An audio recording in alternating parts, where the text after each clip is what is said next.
Willow had been getting very close to Makoto, the newly transferred underprivileged student. Everyone was placing bets on how long her rich, childhood sweetheart George would be able to hold back. After all, it was common knowledge that George liked Willow, yet no one expected this. After waiting an entire semester, George never once went to trouble Makoto. Someone finally couldn't sit still anymore and went to investigate. Only then did they discover that George was very busy. Busy doing charity, busy getting first place in exams, busy setting an example for his 3-year-old little devil of a brother, Jack. Chapter 1. My brother George is the villainous male supporting character in a novel, because the childhood sweetheart he grew up with fell in love with the male lead.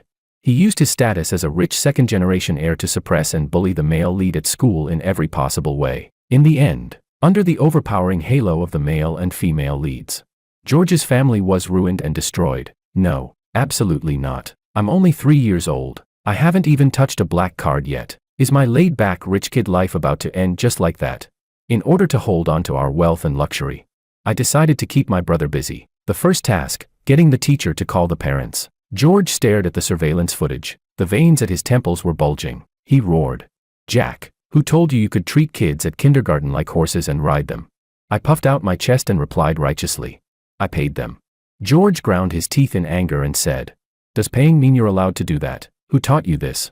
I looked at him with an innocent, guileless face and said, "You did." George was speechless. I continued, "Brother, you're the one who said money can do anything. You paid the gardener uncle to shave his head. Why can't I pay to ride a horse? That's not fair." George choked. That really was something he had done. He thought the new gardener's hairstyle was ugly, so he slapped down a wad of cash and told him to shave it off. And he had casually uttered that legendary line. He never expected me to copy it word for word. On the way home, he was unusually silent. He probably wasn't reflecting on himself. More likely, he was worrying about the consequences my behavior might bring to the family. After all, this was an elite kindergarten. The classmates I had written all came from powerful, wealthy families as well. No matter what, he couldn't let me keep doing this. He thought about it all night. The next day, with dark circles under his eyes, he tried to reason with me. He said, "Jack, there's an old saying, when poor, cultivate yourself. When wealthy, help the world. We rich people must restrain our behavior even more. We can't use money to do bad things. We should use it to help others. Do you understand?" I looked at him with clear eyes and said, "I don't understand." George fell silent. "It's okay. Big brother will set an example for you." From that day on, every time he took me out, he practiced what he preached. Sometimes we went to orphanages to do charity. Sometimes he signed up for community volunteer work to pick up trash. Sometimes he donated supplies to children in remote mountain areas in my name. At first, it was all just to educate me. Later, he genuinely started to enjoy it. He even developed the habit of helping elderly ladies cross the street. Chapter 2. I finally stopped treating my classmates like horses. Before he could feel relieved for more than a few days, the second incident arrived. Once again, the teacher called the parents. The reason was that I had driven away the 5th oral English teacher. I attend a bilingual kindergarten. During the school anniversary celebration, the children are supposed to go on stage and perform in English. As for me, my current level was such that I couldn't understand a single word other kids were saying. George finally realized how serious the situation was. With a dangerous look in his eyes, he said, "Why aren't you studying properly with the teacher?" I replied smugly, "Because our family is rich." He snapped. "So being rich means you don't need to study properly. Who taught you that?" I answered, "You did." George fell silent. I continued, "Because you said only poor people need to study. Rich people just need to eat, drink, and have fun." George's face turned green with anger. He took a deep breath and said, "When did I ever say that?" I let out an "oh," and said, "Don't you remember? When Mom called and asked why you weren't studying hard, that's exactly what you told her." "Brother, you're my idol. I remember every word you say." "Pretty impressive, right?" George's face flushed bright red. From that day on, night after night, I could see him studying late into the night like someone hanging their head from a beam and stabbing their thigh with an awl. A month later, he placed 2 report cards in front of me. Last month's exam, and this month's exam. He had climbed more than 100 ranks. He said, "Jack, everyone needs to study. If you don't study, you'll become an idiot. Do you understand? Look, before, your brother didn't study, so I said stupid, thoughtless things. Now that I've studied, I understand that learning makes people smarter, gives them knowledge, motivation, and a sense of achievement. Do you really want to be an idiot forever?" Looking at the panda-like dark circles under George's eyes, I swallowed nervously. "If studying turns you into that, that's terrifying. Being an idiot seemed much better. Seeing that I wasn't moved, George said ominously, "If you don't study, you won't know how to run a company. If you can't run a company, our family will go bankrupt. Do you want to become a beggar sleeping on the streets?" I shook my head in horror. George smiled in satisfaction. Hit the snake where it hurts most. Studying really does make people smarter. Chapter 3. The third task, and the most important one. Stopping George from sending a love letter to Willow, because Willow would reject him without hesitation. Out of humiliation and anger, George would hate the male lead even more. The childhood sweethearts would completely fall out, and that would plant the seeds of disaster. But during this period, George's attention was all on me. He didn't even have time to bother the male lead. Maybe he already didn't like Willow anymore. I needed to test him properly. George said, "I'm home." He looked a little tired today. I glanced into the car. As expected, Willow wasn't there. At some point, they had stopped going to and from school together. I pounced over and hugged his leg. Excitedly spreading out a piece of paper, I said, "Brother, this is the love letter I wrote for Jessica." George's expression changed instantly. He shouted, "You're this young and you're already writing love letters." After being yelled at, I threw myself onto the floor, crying and throwing a tantrum. I screamed, "I don't care. I want Jessica to be my girlfriend."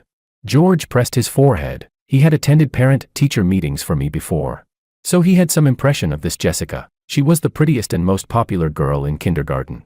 But she only liked playing with her desk mate. George asked me, "What if Jessica likes someone else and doesn't like you?" I clenched my little fists, righteously indignant. "Then I'll steal her away."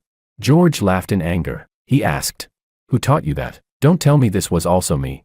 Before he could finish, he seemed to realize something and froze. His face turned slightly pale. I called out, "Brother." He snapped back to his senses and said firmly, "This kind of behavior is wrong. And you're still a child. You're not allowed to write love letters. I'm confiscating this." He snatched my love letter and went upstairs. I pouted, very unhappy. I asked, "Then when can I write one?" He gritted his teeth and said, "When you turn 18 and become an adult." Clinging to the railing, I shouted after him, "Then you're not allowed to write one either." George paused for a moment, then responded, I won't write one either." "Oh yeah, George never lies to me. If he says he won't write one, he definitely won't." Sure enough, that night when I went into his room, I saw shredded pieces of a love letter. Had he really given up on Willow?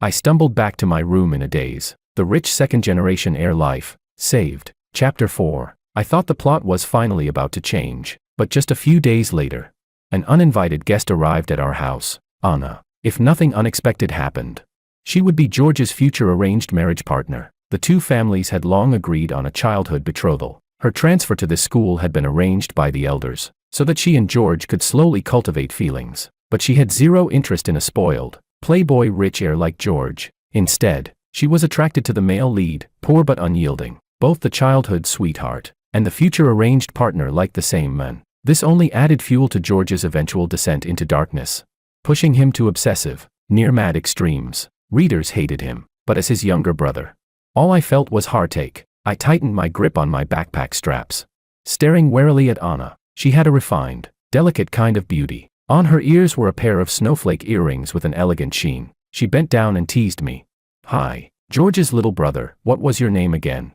"TCH, the annoying second female lead. Don't even think about learning my name." I snorted and turned my head away, ignoring her. Anna looked a little surprised. She said, "You're quite like your brother." I froze mid-step. Then I heard her continue, "Both equally rude." My face twisted in anger. "You're not allowed to talk about my brother."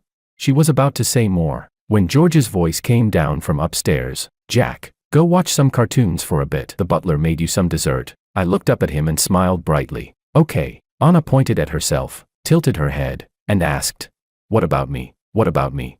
George glanced at her coldly and said, "Come to my room." Anna looked as if she'd been struck by lightning. Her cheeks flushed red as she stood there in a daze. I heard her murmur softly, "Isn't this a bit inappropriate? Isn't this moving way too fast?"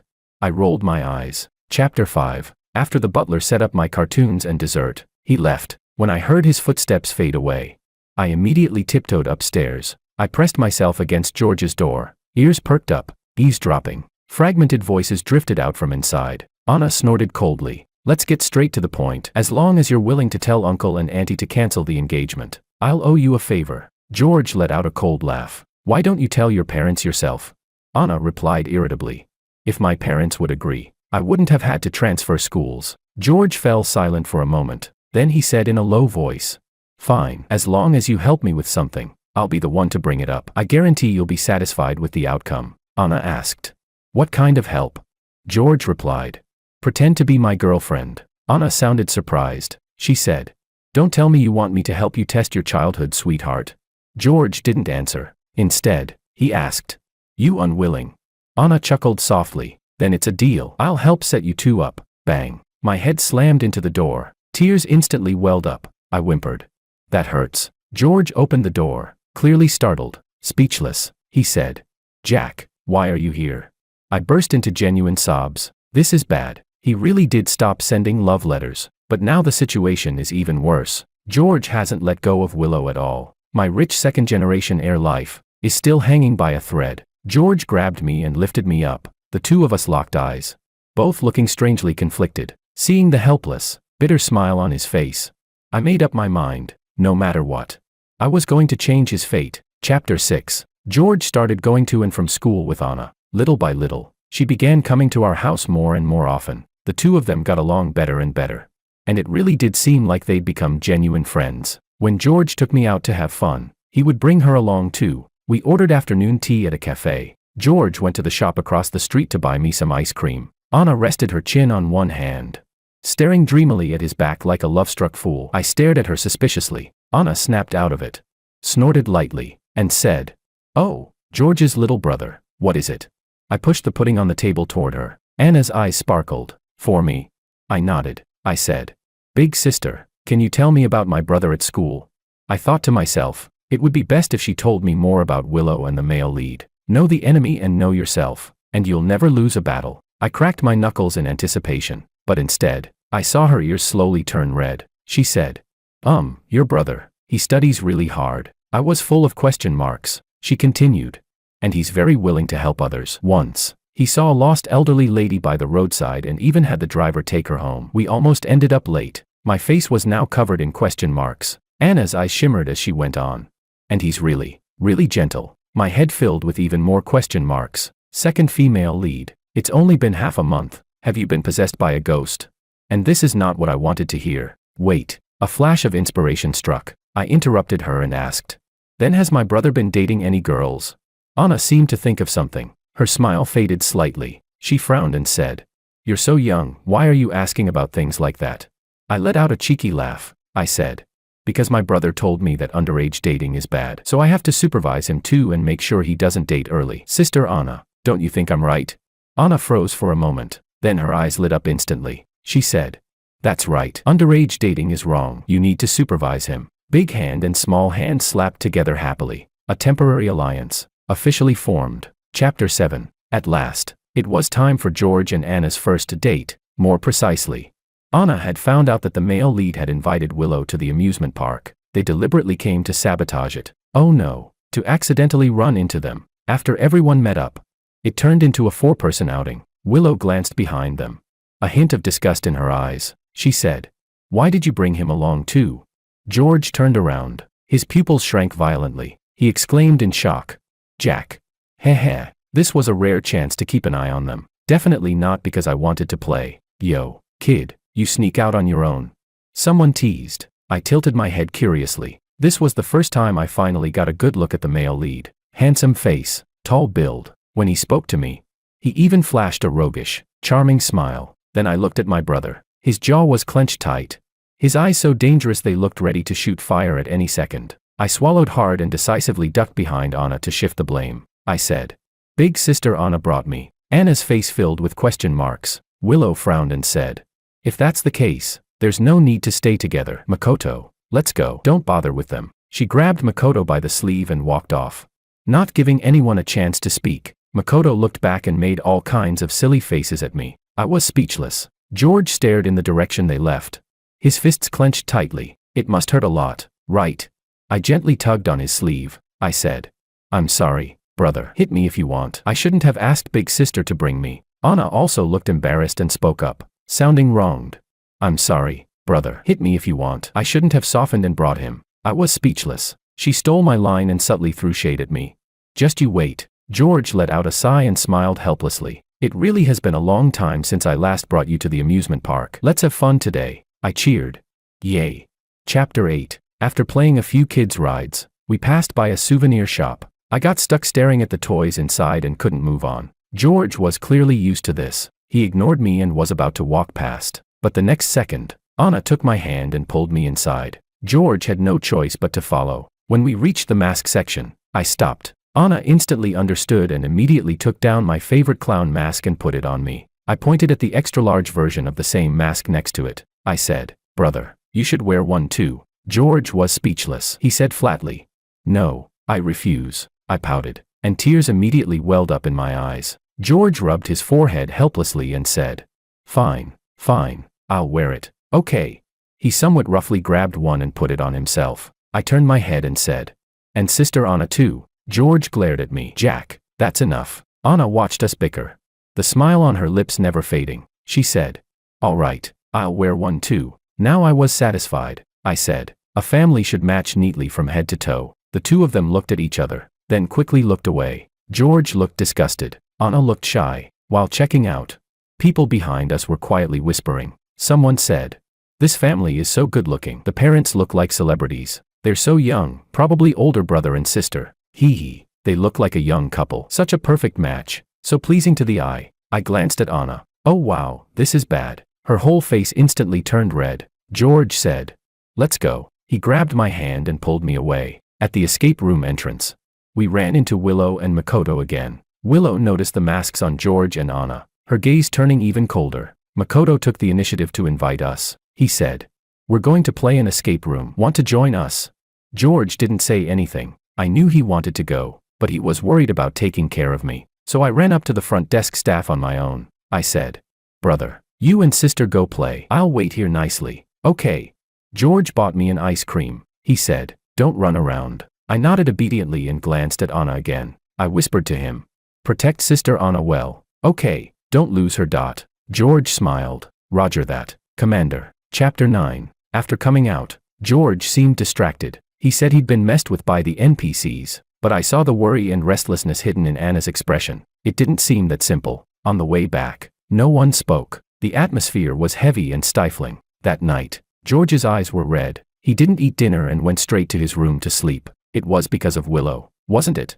I clenched my little fists. Next time she comes to my house, I'll definitely make her regret it. Anna also stopped coming over much. I overheard George say to her, "The deal is over. Don't worry. I'll step in and propose canceling the engagement." They seemed to have had a fight. When Anna left, she looked devastated. Her eyes were even redder than George's. After that day, George went back to going to and from school alone. His emotions were steady. Everything seemed normal, but I always felt that he had become lonelier. I didn't know what to do. Maybe it would be better if Mom and Dad were around. So I whined and begged them over the phone to come back. A few days later, they returned. They brought me a huge pile of gifts. Toy cars, robots, game consoles. I was happy for a while. Then it hit me. I hadn't gotten anything for my brother. I looked at George. He had no particular expression. Or rather, he was used to it. It had always been like this throughout my entire infancy. I just hadn't noticed until now. The Ultraman figure in my hand fell to the floor. My eyes instantly filled with tears,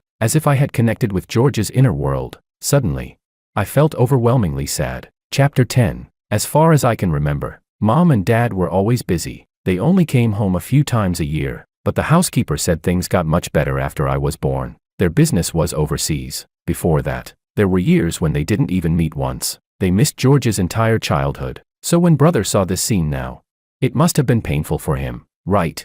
That night, I called them into my room. Hands on my hips, I demanded, "Why didn't Mom and Dad buy a gift for brother?" They looked at each other. Dad scratched his head and said, "We transferred a lot of money to your brother. He can buy whatever he likes himself." Mom nodded too. After he grew up, he stopped being close to us. Sometimes when we want to buy him things, he just says no. We don't even know what he likes anymore, because what he needs is your company, and you can't give him that. Of course he says no. I was very angry. I said, "Even if brother grows up, he's still your child." Mom looked a little surprised. She asked, "Why are you suddenly unhappy?" I lowered my head and said gloomily, "Because you only bought gifts for me and not for brother, so I'm unhappy." I said, "We're both Mom and Dad's children. How can you only buy gifts for one child? The child who doesn't get a gift will feel sad. If brother is sad, I'll be sad too." Even if I get gifts, I won't be happy. Mom and Dad, favoritism is wrong. They froze. After a long while, Dad gently patted my head. He said, "Then Jack, tell Mom and Dad what your brother likes. Tomorrow we'll go to the mall together and buy him a gift." "Okay." I suddenly looked up. "Really?"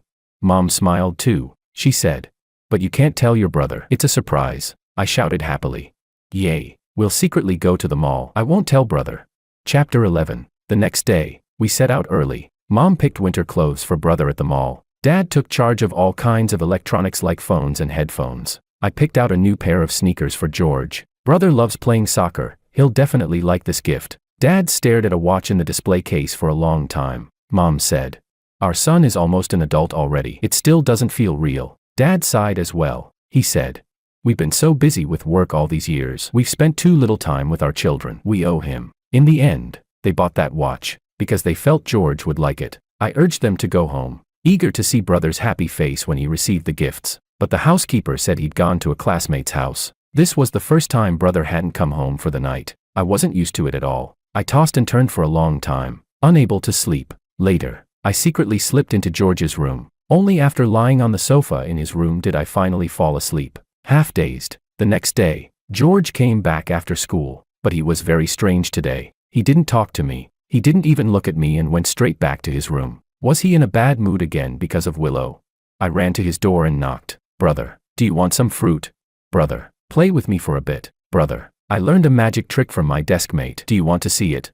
George's impatient voice came from inside. "Jack, if you've got nothing to do, can you stop bothering me?" I felt a little wronged. Tears fell uncontrollably. One by one, I sobbed.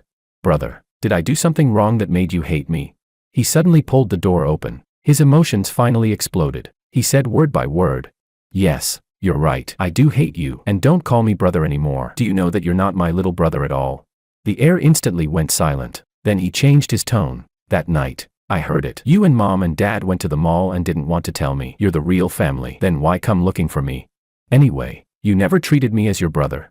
Bang. He slammed the door shut. Chapter 12. What George Wong said was true. I am not his biological younger brother. My biological parents died in a car accident. Only I, still in my mother's womb, survived. Mr. and Mrs. Wong were close friends of my parents. That was why I was adopted. These memories only came back on my 3rd birthday, when the plot awakened. In the original book, I didn't even exist. Maybe I was supposed to die in that car accident too, but by some twist of fate, I survived, and became George's younger brother. After the plot awakened, my memories from infancy suddenly became vivid. He would gag in disgust, almost dry heaving, yet still change my diapers while retching. He yawned and cursed about how troublesome I was, yet gently rocked me to sleep. When I was sick with a fever and cried nonstop, the nanny couldn't calm me down no matter what she did. But as long as George was by my side, I could fall asleep peacefully. Half asleep, I once heard him sigh softly and say, "In this world, you're probably the only one who likes me. Honestly, saying you're a bother is a lie. Having you with me makes me really happy."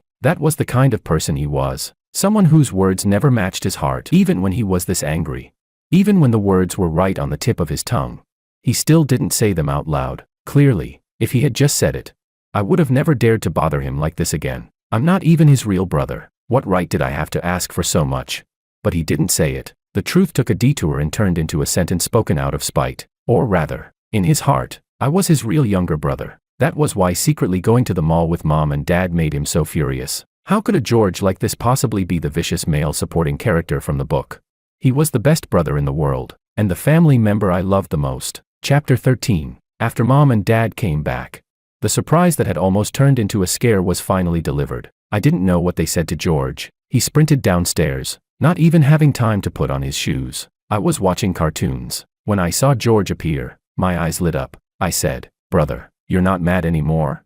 He suddenly lifted me up and fiercely pinched my cheeks, but what he said was, "I'm sorry." His voice was hoarse. "Little brother, I'm sorry." I very generously patted him. I said, "Once we're brothers, what's there left to say?" George was speechless. This time, he didn't even need to ask. He knew he'd taught me that himself. I said, "I know you were mad because you misunderstood, thinking Mom and Dad and I were ignoring you. Brother, we'll always be a family, right?"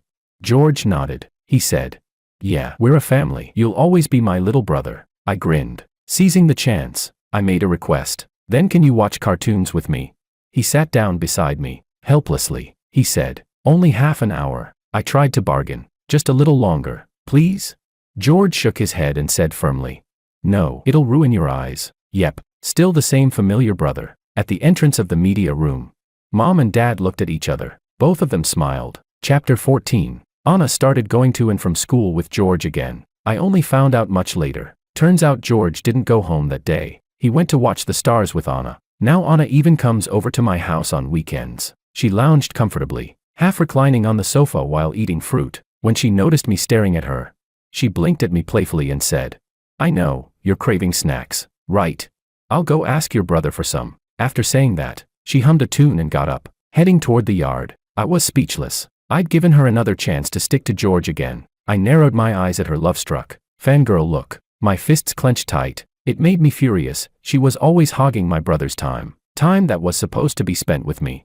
Forget it. My brother had been in a really good mood lately, and honestly, it was thanks to her. The day George completely lets go of Willow will be the day my temporary alliance with Anna officially falls apart. Speak of the devil. Willow showed up at my house, something that almost never happened. When she saw me, she instinctively frowned. She asked, Where's your brother? Willow had never liked me. Maybe we were just born with incompatible auras. When I was a baby, I'd cry the moment she held me. Once, I even peed all over her. After the storyline awakened, I disliked her even more. And Willow was the same. She always pulled a long face whenever she saw me. I answered obediently. My brother's in the yard. She looked at me strangely, as if she couldn't understand why I was being so well-behaved today. She shot me a sidelong glance, said nothing more, and turned toward the yard. I secretly followed her. A moment later, she stopped. Following her line of sight, I saw Anna, puffed up with anger, was chasing George with a garden hose. George was soaked through, running and laughing as he begged for mercy, promising he wouldn't dare do it again. It was obvious they were having a great time. The smiles on their faces were pure, without a trace of pretense. Sunlight fell on them, dazzlingly bright. To Willow, that scene must have been blinding. It was a smile George had never shown when he was with her. Willow was aloof by nature, picky, always finding fault at the slightest dissatisfaction, let alone joking around. Just sitting beside her made people unconsciously tense and anxious. Someone like her only made an exception for the legendary warm, gentle male lead. George was clearly better suited to someone on the same wavelength. Willow stood frozen in place. A flash of panic crossed her eyes, so fast it was almost impossible to catch. Even her heart seemed to sense an urgent pressure, thumping wildly in her chest. She stared straight at George, a rare look of helpless confusion appearing on her face. Suddenly, I understood. I asked, Do you want to play too?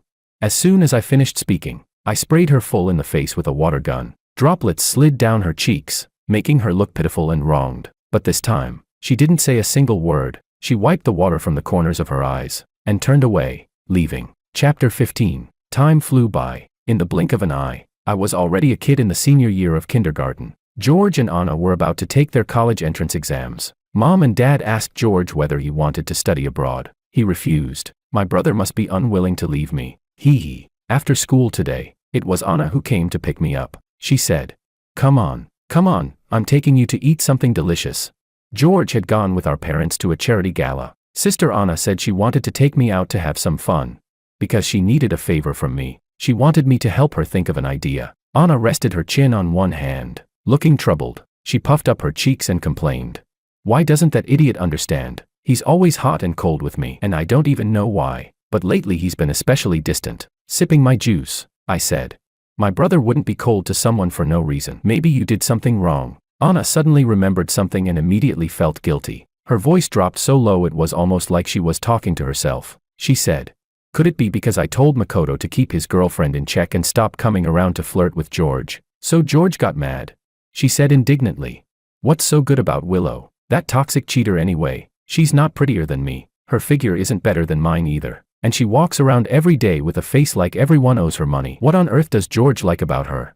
The storyline seemed completely broken. Anna had zero interest in the male lead and had fallen for George instead. And George, every morning before leaving, he would always glance through the window at someone's silhouette. Even his footsteps going downstairs had become noticeably more hurried. It seemed he really didn't like Willow anymore. Of course, I had no intention of telling Anna any of that. Otherwise, my brother would spend all his time with her and have no time left to play with me. In the end, she decided to get George a gift to apologize. When we got to the mall, I regretted it. I never expected shopping with a woman to be even more exhausting than playing sandbags. She kept getting distracted halfway, either stopping to try on dresses, or going to test out cosmetics. Anyone who didn't know better would think she was picking gifts for herself. After wandering around for ages, she finally found something she was satisfied with. However, something even worse happened. After we left the mall, I got lost. Chapter 16. Generally speaking, I would never go with a stranger, but that stranger's voice sounded a lot like Anna's. I was so tired I didn't even want to lift my head. I followed him absent-mindedly for a while before realizing I'd gone with the wrong person. There were people everywhere. The surroundings were completely unfamiliar. Just as I was about to go look for a police officer, a bright, cheerful male voice suddenly sounded behind me. "Yo, kid, are you George's little brother?" Whoa, it was the male lead. His eyes widened slightly as he asked, "Wait, why are you here all by yourself?" I looked up at him and said, "Hey, mister, I'm lost. Can I borrow your phone?" He looked totally confused but nodded anyway. "Oh, okay." I took the phone and called George. I told him to let Anna know. I even added that he shouldn't scold her. After all, before she went to buy me ice cream, she'd repeatedly warned me not to wander off. This really wasn't her fault. George was both angry and speechless. He said, "Why would I scold her? Your legs are on your own body. Just you wait, come back and see how you're getting beaten." I was speechless. George thanked Makoto. Makoto stayed with me for a while, played some games with me, and kept rubbing my head like crazy, unable to stop. I cautiously struck up a conversation with him. "Makoto, are you close with my brother?" He thought for a few seconds, rubbed his chin, and said, "We haven't talked that much, but I think your brother is pretty amazing. He gets great grades, he's knowledgeable, and he's really popular." Makoto smiled and sighed. Honestly, I kind of envy him. Only then did I finally relax. His tone was sincere, it didn't sound fake. As long as there was no bad blood between them, I was relieved. The protagonist's halo absolutely had to stay far, far away from my brother. When Anna finally rushed over, her face was completely red. She'd obviously been searching for me for a long time. I felt a little guilty. I took the initiative to tug on the hem of her skirt and said, "Sister Anna, I'll help you out with my brother." Anna's pouting lips slowly curved into a smile. The lecture she'd been about to give me took a sudden turn instead. She clasped her hands together, eyes full of hope, and said, "Then I'll be counting on you." Chapter 17. At night, my brother and I slept in the same room. In the darkness, he kept tossing and turning, unable to fall asleep. He asked me, "Jack, what kind of person do you think Makoto is?" I thought about it for a moment and answered honestly, "Him? He's a really interesting big brother and we're super close." George paused, then smiled and asked, "Sounds like you like him quite a bit." I nodded. I think he's genuinely a really good person. I also told George what Makoto had said before. George fell silent for a long time after that, so long that I was almost asleep. Only then did I hear him sigh softly and say, "He really is a good guy. No wonder even Anna." My head was getting heavy with sleep, but suddenly, a thought crossed my mind. Could it be that my brother had misunderstood Anna? And that was why he'd been distancing himself from her. I had promised to help her, so I told George about Anna's worries. He didn't reply, but he stopped tossing and turning. I figured my brother would probably get a good night's sleep tonight. The next day, George's footsteps as he left the house became hurried again. I saw them standing face to face. Both of them looked a little awkward. Anna took a lipstick out of her pocket. I didn't really understand it, but this was the gift she'd spent an entire afternoon choosing. She said, "A present for you. Want to try it?" As she spoke, she applied it to her own lips. George scratched his head, completely dumbfounded. His expression a little silly. A few seconds passed before it finally registered. His face turned red like a boiled shrimp, and he became utterly dazed. I saw Anna rise up on her tiptoes. Slowly, she closed her eyes. "Oh no, can't keep watching this. I'm going to be late for kindergarten." Chapter 18. During the lunch break, George sent Makoto a text message. "Old equipment room in the West Wing. Can we meet?" Makoto was a little surprised, but he agreed anyway. What he didn't expect was that George had come specifically to thank him for what happened yesterday. George said, "Thanks to you yesterday, seriously, otherwise, things could have gone very wrong." Makoto waved his hands repeatedly. "No need to thank me. It was nothing. I didn't really do anything. And your brother's a smart kid. Even if he hadn't run into me, he would have gone to the police himself." George smiled and handed him an envelope. "That may be true, but a thank you gift is still necessary. That's also what my parents wanted. If you ever need help in the future, you can contact me." Makoto refused again and again. He genuinely felt he hadn't done much, but George set the money down and left. What he didn't expect was for Willow to appear at the doorway. It was as if some long-held suspicion had finally been confirmed. She gave George a mocking smile. With a cold snort, Willow said, "Didn't you say you don't like me anymore? Then why are you still coming to cause trouble for Makoto?" Her eyes landed on the money on the table. The disdain in her gaze deepened. "George, humiliating people with money, your methods are just as nasty as ever," she said. "But Makoto isn't like someone like you." After that, she flung the envelope to the ground. The money spilled out. Makoto watched Willow's retreating figure. With sharp intuition, he realized that what she was feeling now wasn't anger. It was joy. Her heart, which had been restless and anxious for so long, finally settled, because she was convinced that George still cared about her. But George no longer had the patience to guess at Willow's thoughts.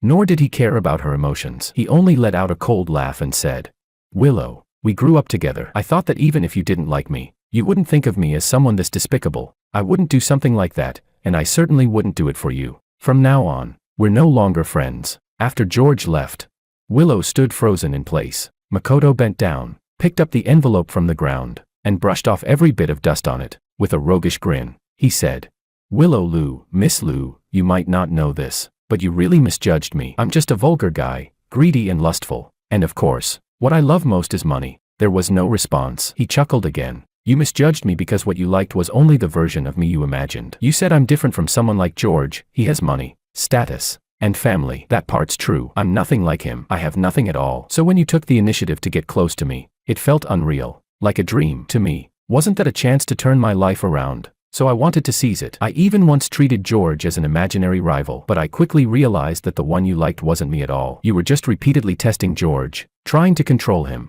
You wanted to see him get jealous. You wanted to see how much he loved you. You relied on the fact that George liked you, and you pushed things endlessly. Too bad, you overplayed your hand. Now that I think about it, you actually understand me less than George does. He knows I need this money. This money is enough to buy my grandpa a hearing aid, enough to pay my college tuition, enough to help me withstand some risks in an uncertain future. Oh, right, this is his thank you gift for me helping his brother. It's not an insult, but if you think giving money is humiliation, then feel free to humiliate me too." Makoto tucked the envelope away and walked out. Without turning his head back, he said, "This dream is over, for both you and me. I'll be very busy from now on. Don't contact me again." The people who had once made bets just to watch the drama could never have imagined it. Willow was dumped at the same time by her rich second-generation childhood sweetheart, and by a poor student. It really was a memorable piece of campus gossip. Chapter 19. After the college entrance exams ended, Willow sent George a box. Inside the box was a scarf she had knitted herself. Along with an apology card, she begged George to go abroad with her, to start over together. George said nothing after reading it. He stared at the scarf for a long time. That look made Anna unhappy. She didn't even care that I was there. She stood in front of George, cheeks puffed up, full of indignation. "You're not seriously thinking of going abroad with her, are you? My parents sent me to you. You have to take responsibility for me. We have an arranged engagement." George rolled his eyes at her. "Weren't you the one who kept wanting me to cancel it?" Anna shook her head like a rattle drum, clinging tightly to his arm. "I don't want to cancel it. A marriage arranged by our parents and matchmakers, of course it can't be cancelled." George was speechless. He patted her gently and coaxed her in a low voice. "What are you talking about? I never planned to go abroad with her. I was just thinking about whether to throw this scarf away or return it to her." Color finally returned to Anna's face. "Really?"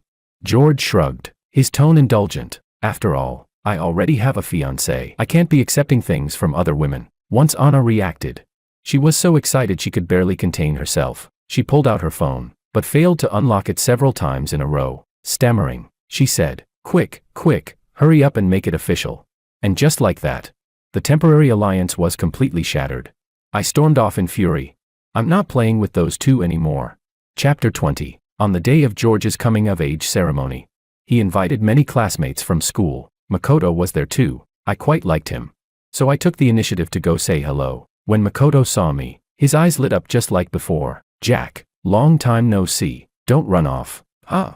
My head once again failed to escape his evil hands. The music started. George was going to dance the first dance with Anna. When Anna came down the spiral staircase, I was almost stunned by how beautiful she looked. She looked like a princess who had stepped straight out of a fairy tale. She had lip gloss on, her lips were shiny and bright. Don't tell me she'd once again used the excuse of buying a gift for someone else to shop for herself.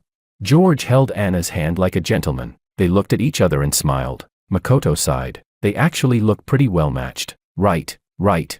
See, my taste is impeccable. Without me, this whole family would have fallen apart. I couldn't help but grin. This is great. My laid-back rich kid life is finally secured.